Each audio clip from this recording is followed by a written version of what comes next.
हम पुष्पा राणा की तरफ से आप सब पूरा भोजपुरी के स्रोत सुनवैया के हार्दिक स्वागत, हार्दिक प्रणाम बाए भैया। होली के मस्त महीना में एगो धर्मपत्नी अपना पति देव से कहतिया, का कहतिया ये गीत के भाव से सुनी सके।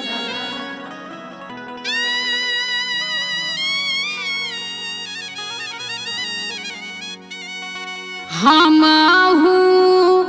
झारा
झारी झारी के सिया के रूपवा सवारबो